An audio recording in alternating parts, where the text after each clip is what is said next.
TellyCast, the TV industry news review.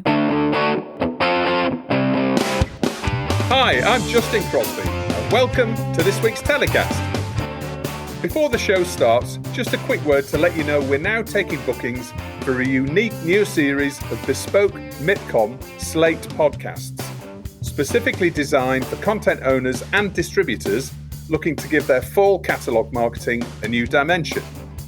We'll produce the premium shows for you to create an entertaining and engaging promotional tool that can also include show clips along with producer, talent and distributor interviews. Episodes will feature on all major podcast platforms, plus you can embed the show in your own website and use it as a sales tool alongside your digital marketing assets and mailings. We also have regular show sponsorship packages still available for September. October is now booked up. So, if you're interested in hearing more, email me on justin@boomdialogue.com for the rate card and for more info. You can also find that email address in this week's episode description. So, on to this week's show, and it's a digital special. And my guests are Toby Faulkner, Head of Unscripted for Facebook Watch Originals, and Sam Barcroft, CEO of Barcroft Studios.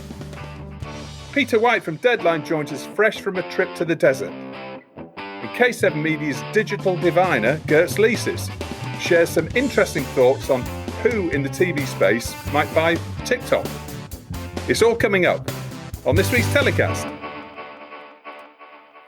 So on TellyCast this week, I'm joined by two executives at the cutting edge of digital innovation in the TV space.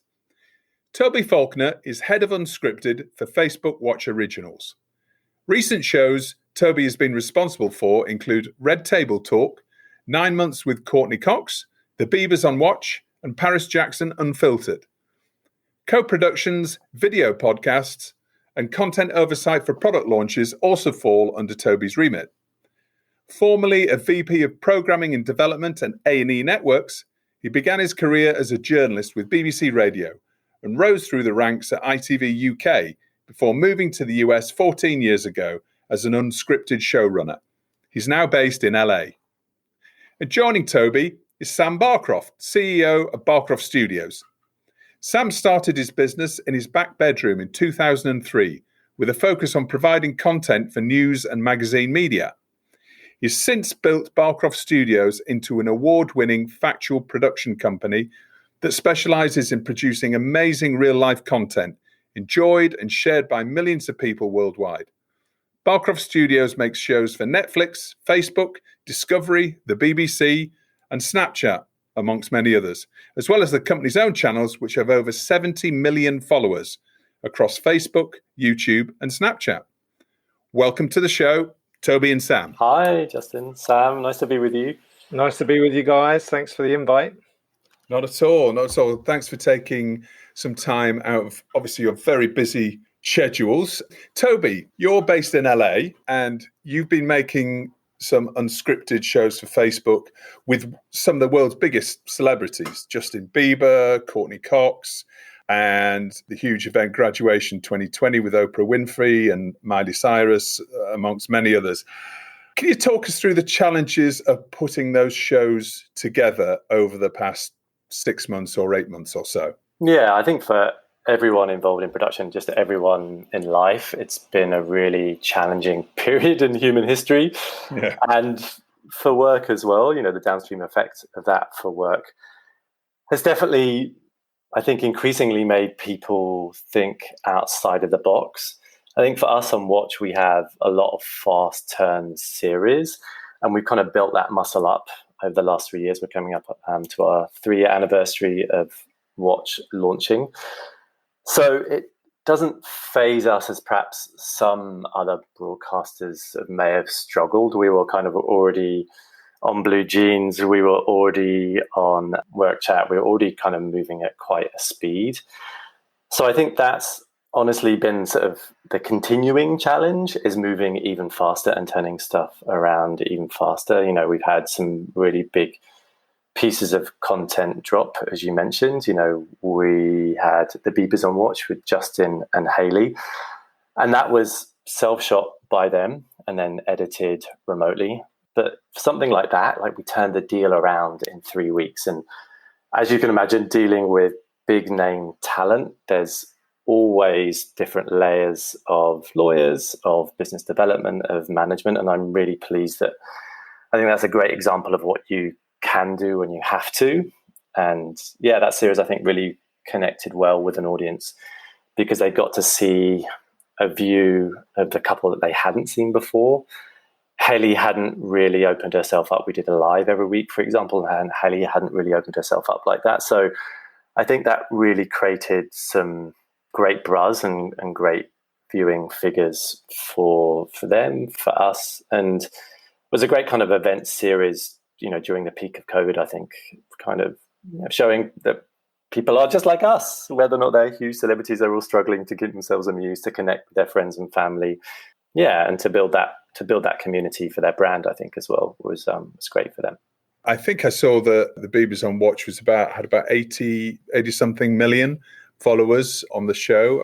How many episodes were there? Did it grow over time? Can you give us a little bit sense of how the audiences came to such a show? Honestly, I'd have to look. I haven't looked recently because that finished a couple of months ago. We did a mixture of VOD and live. So we always did a live with them every week. The lives when they did the morning time, sort of LA time, Pacific time, that was always best because their audience is so global that they were able to catch the majority of people awake. The later anyone does something on the West Coast, then you risk more and more people kind of being bed in UEA or in Iran or in the UK or wherever the fans are. And I think that goes back again to what's so fun about what we do at Watch is that we are a global platform. And when something drops, it drops at the same time around the world, wherever there's Facebook. I think everyone, whether or not they're a celebrity or a real person, is looking for connection during these crazy COVID times. And I think Facebook's uniquely positioned to, help grow those communities, help you find your tribe, have meaningful conversations. Unlike other platforms, like you're yourself on Facebook, right? You're not Troll69, you are the self. And I think as humans, everyone's looking for their tribe. They're looking for meaningful conversation and meaningful connection. So whether or not you're sharing a story about your difficult pregnancy or you're supporting someone that's gone through something really difficult on Red Table Talk, I think that's really appreciated, and people appreciate that human feedback. Yeah, and it's been very much about communities coming together using technology to do that more than ever before, hasn't it? Looking at the wider TV space, we've seen AVOD and SVOD seeing a real boost in subscribers, real significant boost for a lot of the new services that have launched. Have you seen a similar increase in consumption on Watch? Every streamer, every content provider has seen a huge boost just because people have so much more time on their hands. They're not necessarily having to jump in a car and doing a really long commute. I know in my own household, we're on Portal having video calls on Messenger. We're spending more time watching content on streamers to amuse our child, to amuse ourselves, to look for an escape. I've been really impressed across the board with us, and other platforms as well, of really rising to that challenge and really listening to the audience and providing what the audience is looking for, delivering what they're craving. I think for us, creating the COVID unit or the racial equality unit to keep people up to date with the latest news on those topics. People were hungry to know what was kind of going on outside of their four walls, and having that flexibility to be nimble and to provide a service really quickly. I'm really proud of the whole sort of engineering and product team that have kind of met that need for Facebook and for Watch. The whole aspect of building communities around content was really pivotal when Watch launched about 3 years ago. What have you learned and what's changed in the services since then? What have you learned and adapted to over the last 3 years? You're absolutely right. We've definitely evolved. And I think that's one thing working at a technology company or a social company, you're always evolving. One of the pieces of advice that someone gave me when I first started here was you just have to get used to nothing ever being the same, and change is part of the culture. And, I've really embraced that. And I think all of us do. So that notion of of pivoting and, listening to the audience. We had a shift towards more unscripted programming because that's what our audience wanted to engage with the most, sharing comments, feeling like they were having a one-to-one connection with our talent. So community, I think, has actually become increasingly important since we started, because that is the core remit of sort of the Facebook business, is building those communities, is building that interactivity and creating those connections. For example, with groups, that's something that I've seen a huge rise with since we started on Watch, like the Red Table Talk group, the 9 months with Courtney Cox group. People are sharing their stories, often for the first time, really intimate and personal stories. And the support in those groups is amazing. Like 9 months, to comment on 9 months, make me well up every single week. We just wrapped season 2.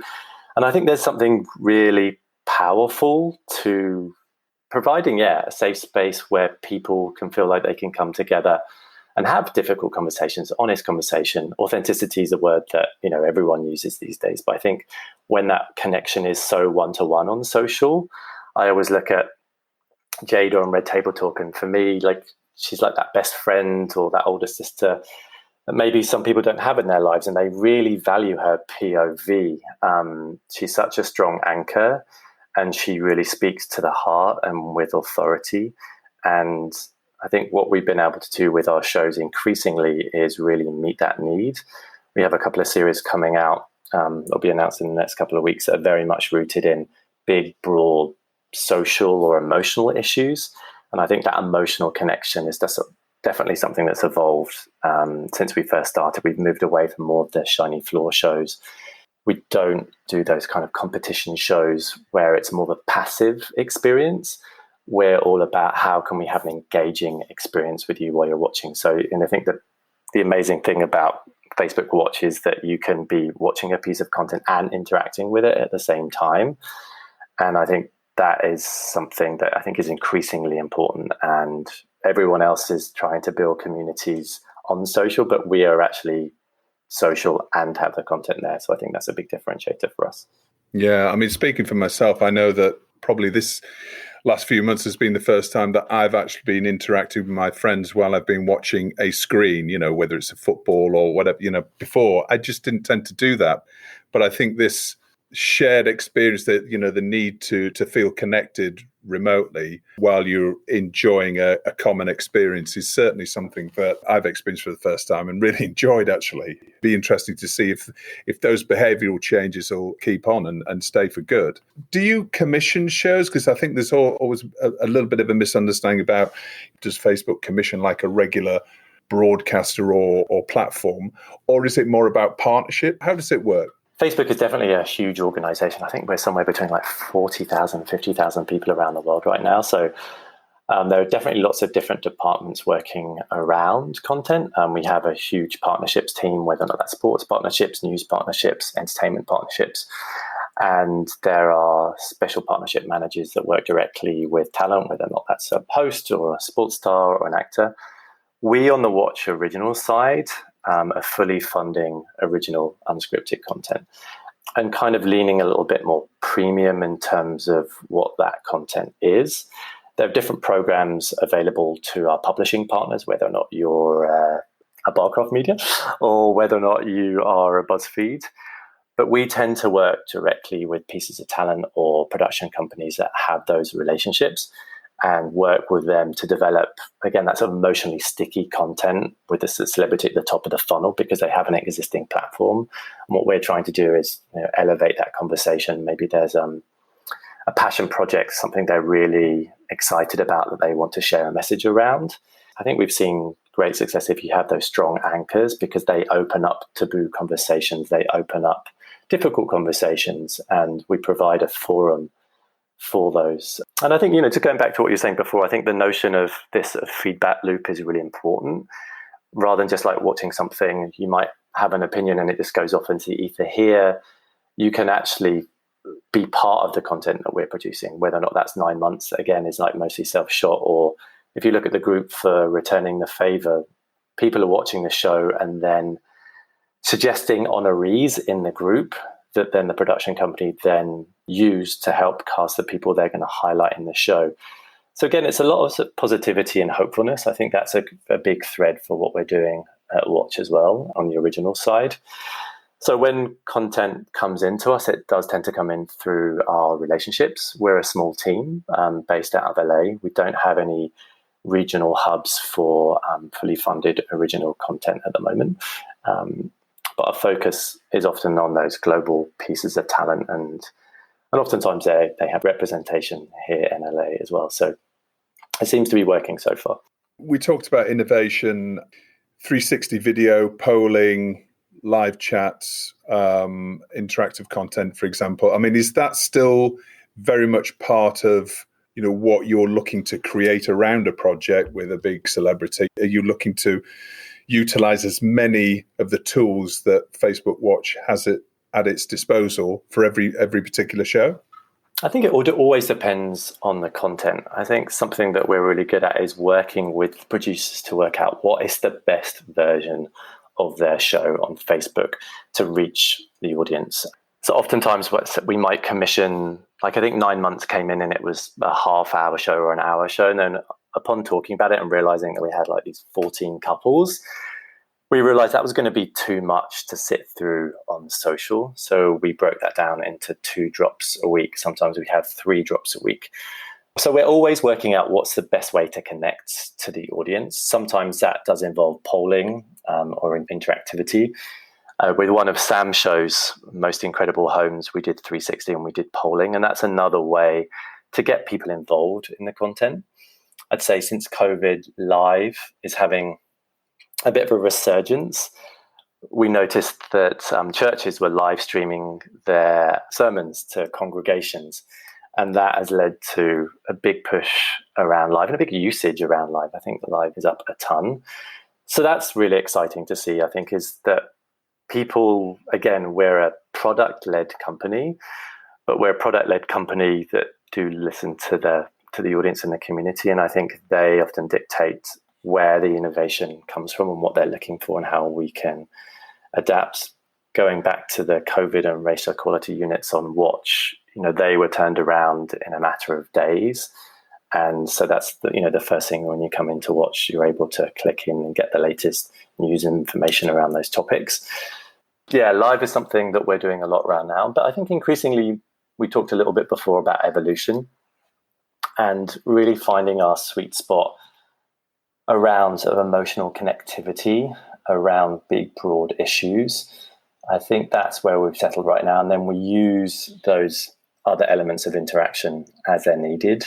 And I think the groups have evolved into being a great source of resource and information and a place where you can have those conversations separate from the show, but then can still feed into the show as well.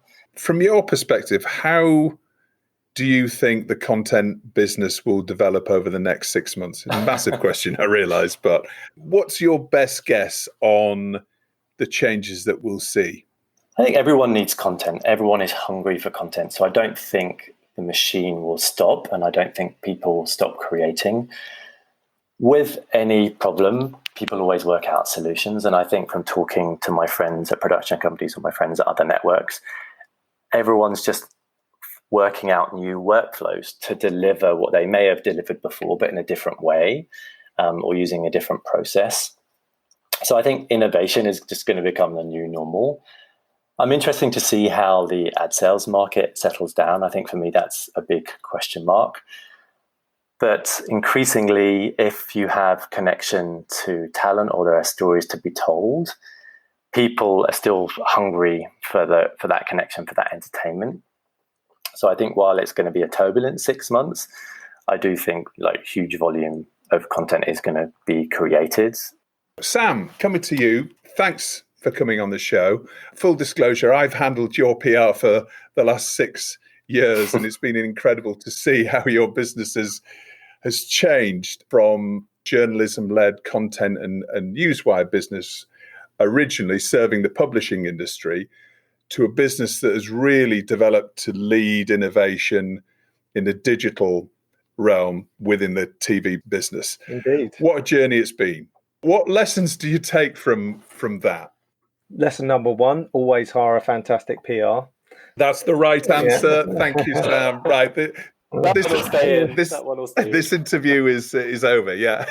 Well, lesson number two, I suppose, is, one I learned from my daughter, Rosie, who's just passed her driving test this week, which was big in our house. But when she was tiny, she was a massive fan of Finding Nemo. And like many young toddlers, just was happy to watch it again and again and again on her little DVD player. And it was really the line from Dory, which is just keep swimming. Over the kind of 18 years plus I've been running my company, we've really great line from Toby, which is innovation is the new normal. Well, I think we discovered that about 10 years ago when the sands really started to shift in publishing. And that business had a real disruption from digital. We've kind of been having to adapt and change for a decade or more. And that's become normal in our business and something that we were very nervous of initially, but now have come to really enjoy in perverse kind of way. So I think the trick is three things, especially relevant right now in a time of great disruption and change.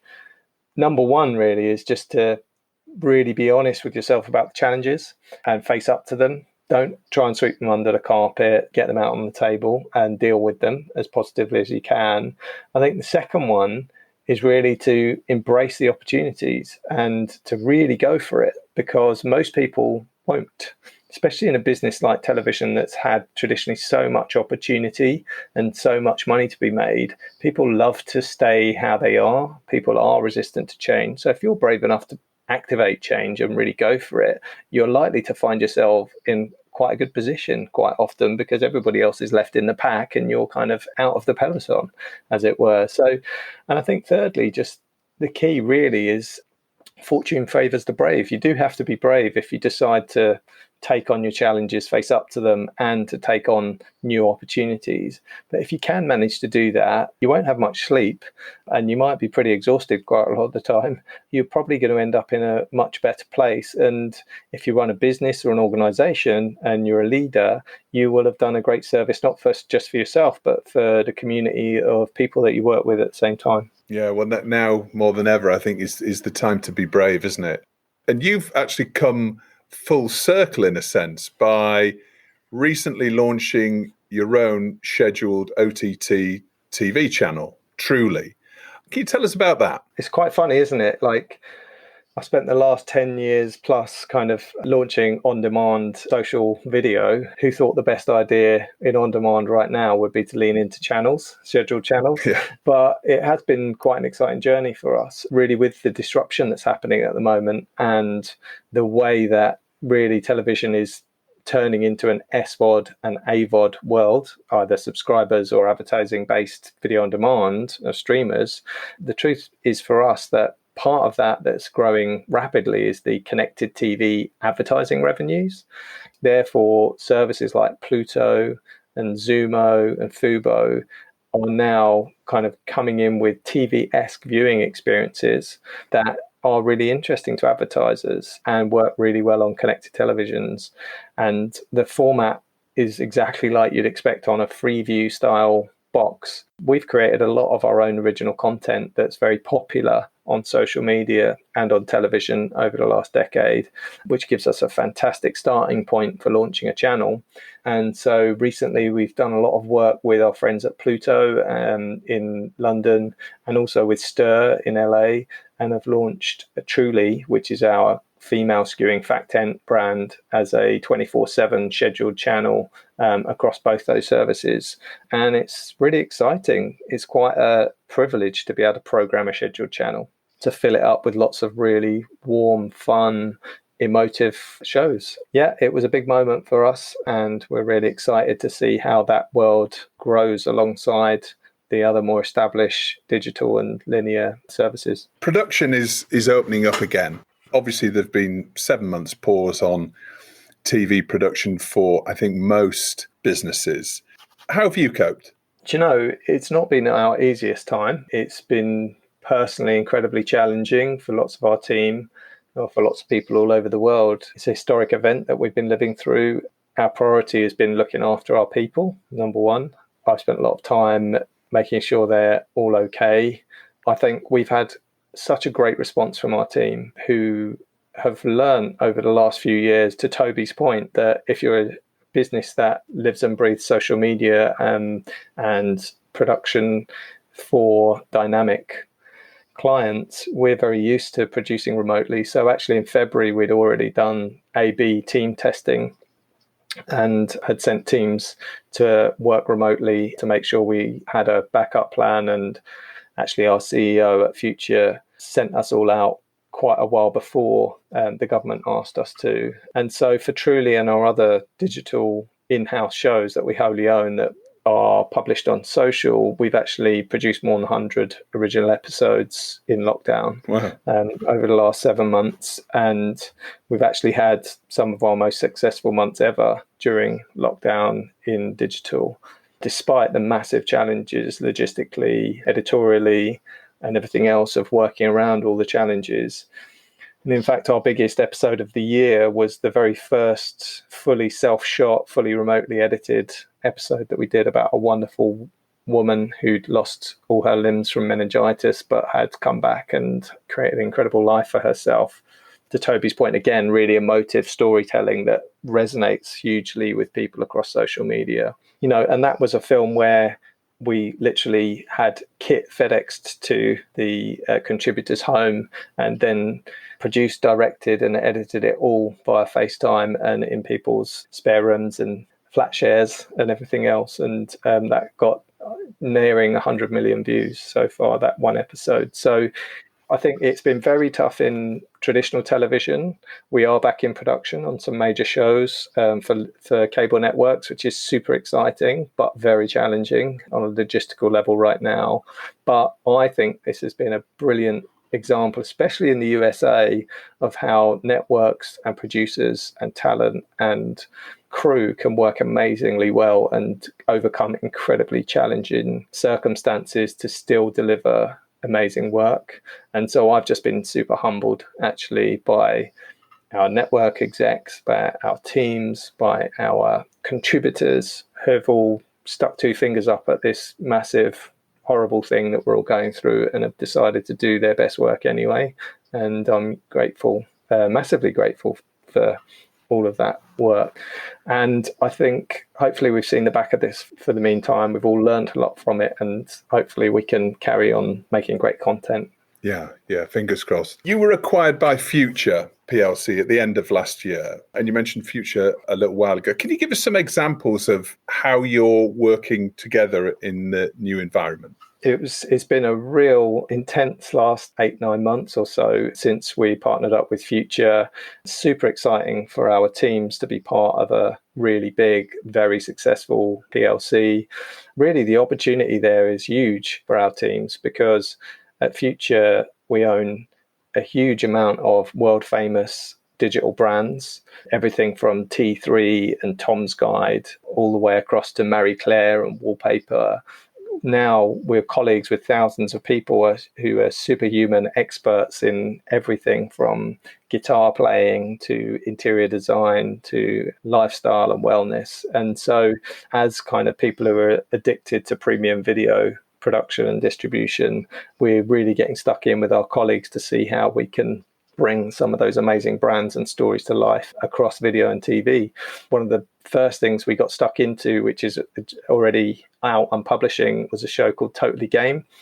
Future was founded by Chris Anderson, who started TED Talks, and Chris's passion was computers and technology. And so PC Gamer is one of their big titles, as is Games Radar. Future has some of the most successful gaming digital titles in the world. So we decided to put together with the gaming teams a new documentary show about some of the world's most remarkable gamers. That's been fantastic because we're working with some of the leading producers and journalists in gaming to kind of tell remarkable stories. And we've been making it during lockdown across America and had some amazing stories that have done really, really well. The show's already had, more than 10 million viewers across Snapchat, Facebook, YouTube, and just is a really pleasurable thing to kind of do an Avengers assemble of experts in gaming with experts in video and experts in distribution, and really create brand new big brands that then have the backup of a huge network of different pages. So on Facebook, we haven't just got the Barcroft pages like Hooked on the Look and Born Different that do so well, but we've also got PC gamers audience that we can cross-post these videos on. We've also got T3 whose audience are really interested in remarkable gaming, so we get this amazing network effect, a bit like a Discovery Networks, who can play some of their shows on multiple channels in multiple places, which has a huge network effect, which is very exciting and creates a brilliant template for what we can do across multiple verticals over the next few years. So it's been fascinating and really exciting to see where it's going to go next. You mentioned Snapchat. You've been working with Snapchat recently on other fascinating projects. Talk us through those. Snap's been a really interesting journey for us. Obviously, what's unique about Snapchat is all the video is vertical. That's less unique now because it's been seen to be quite successful. And so now we share vertical videos across Facebook and YouTube and elsewhere as well. But this year, we've worked especially hard with Snap on some originals that have been really interesting, especially last year, we worked up a really important idea called Mind Yourself, which was a show all about mental health and the challenges that young people face around mental health. And we made a 10-part documentary series for Snap Originals all about young people who'd gone through very challenging moments with their mental health and who'd kind of got through those moments really well and who'd come out the other side. And that was just a very important show to be a part of, and I'm really glad that Snapchat spent their money on an important issues-based show like that. I was really proud that Evan Spiegel, the founder of Snap, heroed the show at the recent Snap Partner Summit as something that they were really proud of as an organization.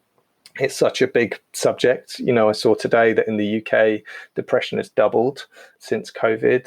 I'm very proud of the team and the stories they told in a very sensitive and thoughtful way. And then when COVID actually hit, we were talking with the team and at Snap Originals, and we figured out a show called Frontline Heroes together, which was to highlight the incredible work being done by ordinary people across America at real crisis point of COVID. My job doesn't mean anything at a time of COVID compared to that of an ICU nurse or a porter in a hospital or epidemiologist helping figure out how we sort this out. What that show was about was the people that we always forget about, the laundry workers cleaning the clothes of the people in those hospitals. The community members in the Navajo tribes who are helping to get fresh water to families to help them be able to wash their hands, which is a real problem in those communities in America. People don't even have running water. So it's been fantastic to work with a progressive platform like Snapchat, who are determined to help really showcase some of these issues that we've got at the moment. And I was really proud that Frontline Heroes was turned around so quickly at the beginning of the pandemic, and again was made completely remotely, with all the episodes shot by the contributors, being directed by and produced by our teams 24/7 via FaceTime and WhatsApp and all those other brilliant tools. It's been really great to collaborate with the teams there at Snap. We're all learning a great deal through these momentous moments. We'll post links in the episode description to the shows that Toby mentioned and the shows that Sam's just mentioned as well, so you can check them out yourselves. On to your stories of the week. Toby, your story of the week concerns TikTok talent. Talk us through that. Yeah, I think it's really interesting that it's almost like during COVID, Hollywood's woken up to Gen Z talent, and specifically around the phenomenon that is TikTok. You see talent agencies who represent the people in the houses partner up under these talent agencies, and then the actual sort of more traditional agencies, the ICMs, your WMEs, your CEA, then work with them to do the deals, to package those out, because they see the benefit of, the endorsement deals, and they see the benefit of like grabbing this audience now and then helping them grow, whether or not that's to traditional linear, if that is with merchandising. That is one of the positive things that's come out of COVID, is perhaps more traditional media or traditional ways of thinking, realizing that there is a huge amount of value in people that already have their own fan bases and people that are already able to film themselves, edit themselves, and then post themselves. And I think there was always a little bit of snobbery beforehand, but seeing the numbers of those TikTok stars and really seeing how that opportunity, really looking at it as an opportunity. Yeah, so I think that's probably, for me, the story of the week, or the story of the last couple of months is Hollywood, waking up to the power of Gen Z talent. Yeah, and I guess a good example is Sarah Cooper, who's become an overnight success. Actually, I was reading about her earlier on. She's an ex-Google executive, I think, and quit to become focus on her making short comedy clips. She's been doing these impressions or miming along to Donald Trump speeches, and she's been propelled to international stardom. Now just signed a deal with Netflix, I believe.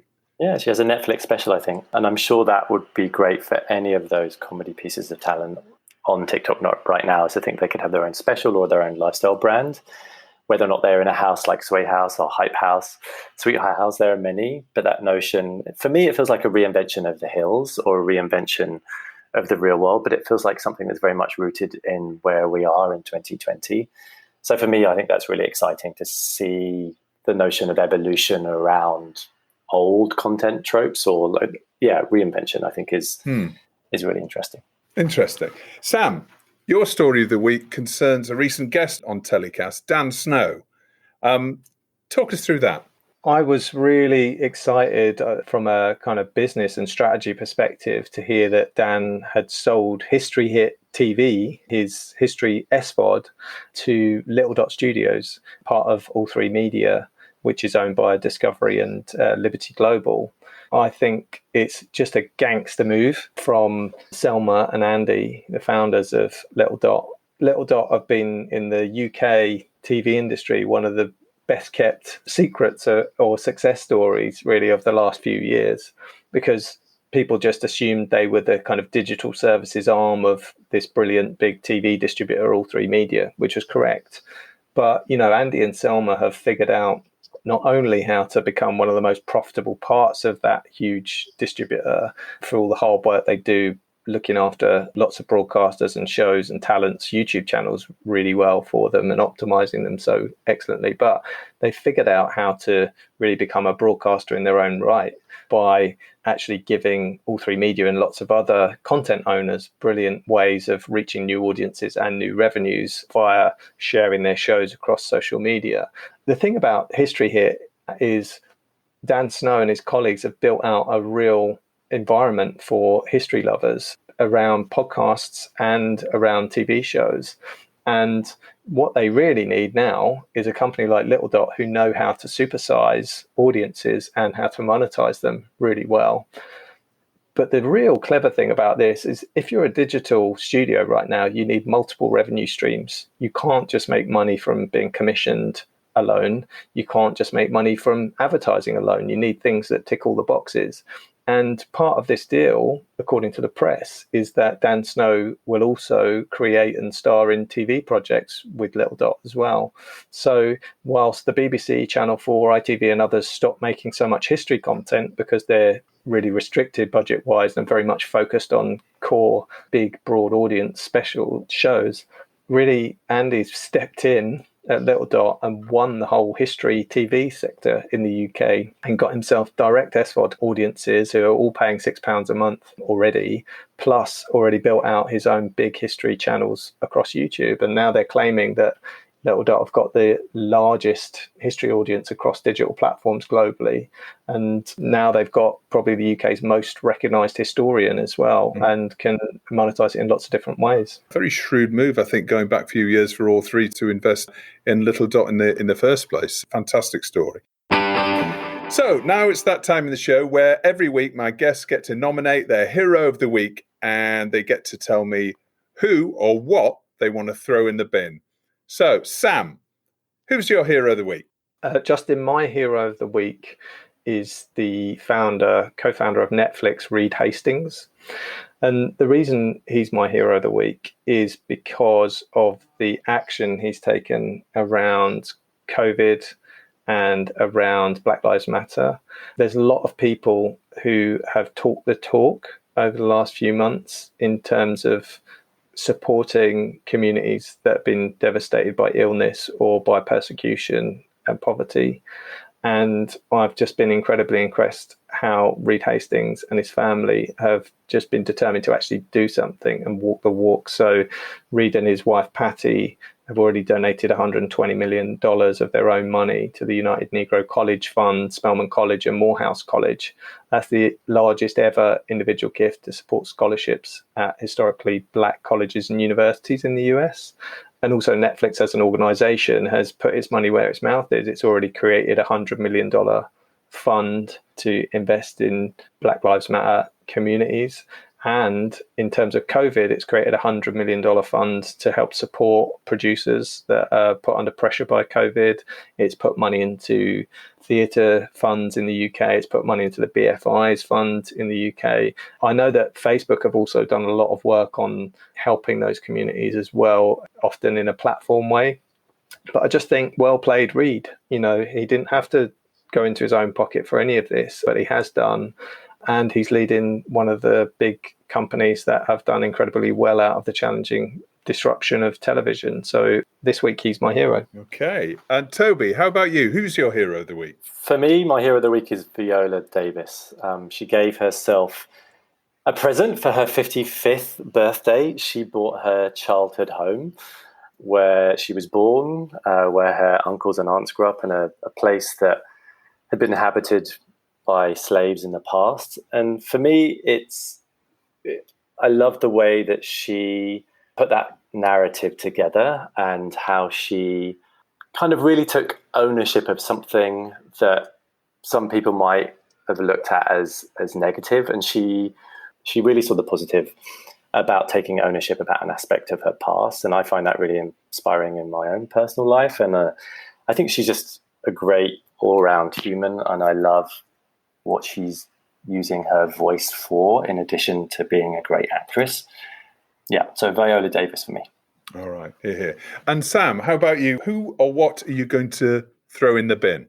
Justin, I'm not a big bin guy. I like to focus on the positives. But if I had to throw anybody in the bin, it would be one of the star soccer players of my team, Arsenal Football Club in London.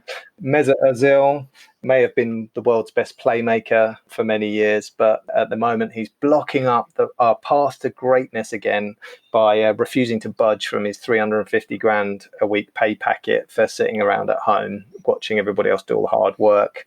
There's so much talent, young talent at Arsenal Football Club. We could really do with him jumping off his perch and going off to play somewhere else. And he wouldn't even take a pay cut during COVID. I feel like it's time for him to get in the bin so we can crack on with being London's finest football club again. Right. And this coincided with Arsenal making, was it over 50 redundancies as well at the same time? I think it's a very sad state of affairs when we are having to make lots of very hardworking backroom staff redundant at the same time as still having to pay our big talented football players a great deal of money every week, and who won't, especially when they won't take a voluntary pay cut, as many of us have done in the rest of the real world. Here. Well, that's a good one that I can get on board with. Toby, who or what are you throwing in the bin? For me, I'm mourning a loss. I'm mourning the loss of those 2 minutes in and out of meetings that we would have had when we were in person. I feel like so much gets done. I'm waiting for someone to post a chart on LinkedIn about the cost to the economy of losing those 2 minutes of conversation now that we're all on Zoom calls and working remotely. But I really miss those moments when something pops into your head and you're able to walk over to someone's desk, or, for example, when you have a pitch, when you walk out and when you're with a team and you can discuss it and you're very much in the moment. Everything now is so scheduled, and I think a lot of creativity is lost in those moments when you're really in the moment. I should explain that a little bit better, but that loss of creativity by not having those 2 minutes wherein you're in the same headspace as one another, it's much more difficult, I think, to create that over video conference. So for me, yes, I'm wanting those 2 minutes at the end of each meeting where you get to decompress and share your thoughts. Fantastic. Well, Sam and Toby, thank you so much for joining us this week. Been a fantastic show. Really enjoyed chatting with you both and hearing about your businesses. Best of luck with everything, and hope to see you in person very soon. Thanks so much, Justin. Thank you, Justin. Have a good one. So once again, it's that time in the show where we go over to LA and speak to Peter White from Deadline Hollywood. Hi, Peter. How are you today? Hey, Justin. I'm good. Thank you. How are you? I'm very well. I hear you've been dusting off the sand. You've been in the desert. Yeah, I went and spent the weekend out near Joshua Tree, proper middle of nowhere vibes, which was a lot of fun. See a bit crazy wildlife and some dirt paths. So out near Landers, sort of a couple hours outside of LA. Let's talk about the executives. We were talking last week about executive bloodletting being going on in Hollywood, and there's a bit of a bombshell that has just landed prior to us recording the show about one of the very senior NBC Universal execs. Tell us about that. Yeah, absolutely. So this is Ron Meyer, who is the vice chairman of NBC Universal, extremely well-known and well-liked executive out in LA, one of the co-founders of CAA. He's leaving the company after 25 years. It turns out he was at the center of an extortion plot. As you say, this has just broken Tuesday morning. He's put out a statement. It's a bit of a bombshell, not something that you normally see. It sounds like something out of one of his movies. He's saying that he'd made a settlement under threat with a woman who'd made what he said were false accusations, admitting having a brief and consensual affair. But because of the disclosure, others had learnt of said settlement and attempted to extort him, saying that they would implicate NBC Universal. So yeah, a bit of a strange one, and as you say, comes after a number of execs left last week. Obviously not related. Sounds a little bit similar. I don't know if you remember the case of John Skipper, who was the boss of ESPN, who similarly left under an extortion scheme. His was a cocaine extortion plot. So yeah, this seems like it's happening in Hollywood more than I can ever remember before. So yeah, a bit of a strange one. I have a feeling a few more details might come out on this one over the days, weeks, and months. Yeah, and as you say, he's a bit of a legend, isn't he? A bit of a legend in Hollywood. He was one of the co-founders of CAA. Yeah, exactly. So yeah, I'm sure this will be something that's spoken about quite a lot. Zoom calls over the next few days. Also, when it comes to other news in town, what have you seen develop over the last week or so? Yeah, well, we're going back into production, I guess. You and I have talked about this largely on the non-scripted side, I guess, over the last few weeks and months. Los Angeles County got a bit of good news last sort of 48 hours. It looks like we're improving our COVID numbers for the first time in a while, which will probably give producers a bit of confidence. And we've seen some of the first big scripted series going back into production, which is good, given that the full schedules are packed with scripted shows. ABC comedy The Conners, which, as you'll know, is the Roseanne spin-off, is now back in production. That started this week. Multi-camera, shot with a minimal crew, no studio audience. It's thought that's the sort of first broadcast comedy series to resume production. Produced by Liverpool owner Tom Werner's Werner Entertainment. So interesting to see how that goes. Apple is back in space with For All Mankind, which is their Ron Moore drama. They had 2 episodes left to shoot from season 2 when back in March it was shut down. So they're going to start those last 2 remaining episodes out on the Sony lot in Culver City this week. Again, NCIS and NCIS Los Angeles are coming back at the start of September 3rd for NCIS LA and September 9th for the main show. And they both film in LA as well. So yeah, that's where we're at now. We're sort of starting to see some of these scripted shows. I know in the UK and some other parts of the world that things have started to get moving. So it's good news that that started over here on top of all of the non-scripted side of things. Well, I'm delighted to hear that For All Mankind has started production again. I'm midway through season 1 at the moment, although I still imagine it's quite a while until we'll get to see the second season. But good to know that it's actually moving on and it will be finished. So, Yeah. Peter, as always, thank you, and we'll speak to you soon. Take care. Good to meet you as always, Justin. So now it's that part of the show where we go over to Riga again to speak to Girts Licis, our digital diviner. How are you, Girts? I'm very well, thank you, Justin. How about you? Yeah, I'm fine. I'm hoping to get a holiday, but you know what? I'm not going to get one. It's just not going to happen. So maybe in a short form. Exactly, that's it. It's going to be a long weekend. I think that's about it. I'm not playing the quarantine game. I'm staying put. You're going to be away next week. I'll be away next week, hopefully. Yes, I was supposed to go to Denmark and Norway. I can't tell you right now whether it will be both countries or one of them next week. So I will probably save this story for when we meet again in 2 weeks. But I'm sure you will have someone covering me. Which is also going to be quite interesting, I think. We have got somebody lined up who's an extra special guest. Obviously, he can't replace you, Girts. We'll be able to reveal a little bit more in a few days' time. This week, Girts, we're talking about digital and short form and really this evolving side of the business, which is accelerated massively. Let's talk about digital. I guess that the hottest real-life docudrama currently unfolding around the short-form streaming is the tug of war between TikTok and Donald Trump, isn't it? I assume there is no need to remind that the US president is determined to ban the app in the States unless the US arm changes the ownership until mid-September, which basically means that if TikTok's Chinese owner, ByteDance, is not able to agree the sale of its US operations to a US company, likely to be Microsoft, and along with US, such deal could also include Canada, Australia, and New Zealand, the app's operations in US would be seized as soon as from 21st of September, I think.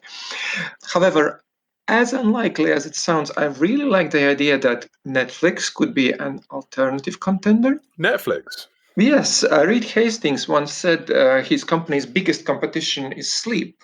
But more recently, jokes aside, he focused in on two threats, not other streamers. These are video games and self-made short-form videos. And Hastings calls them substitution threats, things that could become highly more relevant to people than watching movies and TV shows. At some point, Hastings has even used an allegory with opera as a genre.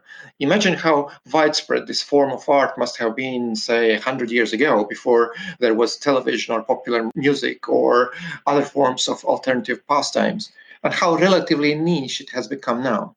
And by the way, remember what I was saying a few weeks ago in this broadcast, that our industry in general is perhaps too much betting on high-end drama and other big-budget long forms in the long term, pretending not noticing that there are other things increasingly attracting the younger viewers, especially. Anyway, in the letter to shareholders tied to the second quarter's earnings report, Netflix acknowledged that Disney, Warner Media, and NBC Universal are among its main global competitors, but it was only TikTok which they praised, saying that TikTok's growth had been astounding, showing the fluidity of internet entertainment. So Netflix has identified TikTok as a potential existential threat to its company's subscription service success. ByteDance is projecting $1 billion this year and as much as $6 billion next year in revenue. So Netflix here has a unique opportunity to buy a high-growth advertising business to complement its global video service without cannibalizing either one of them. Netflix also has international aspirations, and while it would be limited to a few countries for now, such acquisition would help to kind of put the foot in the door looking in the future. And financially, Netflix could afford it. And also its culture and leadership may be even a better fit for TikTok than Microsoft. But whatever the outcome is going to be, it's obvious that the competition is very hopeful to use the momentum. And I mean, the Instagram's Reels recently launched add-on which mimics TikTok's key features and thus makes it the most significant direct competitor to TikTok to date. The thing is, TikTok has helped launch the carriers of a new wave of stars, but while it might have been fundamental to their origins, these creators are not tied exclusively to the platform, and this might turn into a problem. It's become second nature for creators in general to have a presence or at least experiment on other apps. However, despite their fluidity between platforms, longer form uploads may be an awkward fit for many of the app's brightest stars, making services like YouTube and Facebook Watch less appealing. So we can expect Instagram and its addition to be probably the most likely alternative. So are you saying that TikTok is in a kind of like a double trouble, even if the deal with the US company is signed? If the deal with a potential buyer is reached, I think that TikTok will continue to fly, thanks to its continued momentum and already established presence in the US. But also its recent creators funding initiative is going to play a big part in retaining of the existing users, as well as in attracting new ones. For those who don't know, TikTok recently committed, I think, $2 million pot to partnered creators in the US, which is set to rise even to $1 billion in the next 3 years, and more than $2 billion globally. It's unknown how much individual stars will receive exactly, but this pot will be accessible for creators aged 18 plus with over 10,000 followers. This will be the first time TikTok's creators will get paid directly, since until now its stars have relied on brand partnerships to make money from their uploads. And if this isn't enough to retain its stars, I wouldn't be surprised to see exclusivity deals come into play comparable to what we have been seeing with the gaming creators in the live streaming space and with talent in the broader context of TV and streaming platforms. And by the way, speaking of TikTok and the other potential alternatives to TV watching in the future, Idol creator Simon Fuller has partnered with TikTok to embark on a search for music's next supergroup.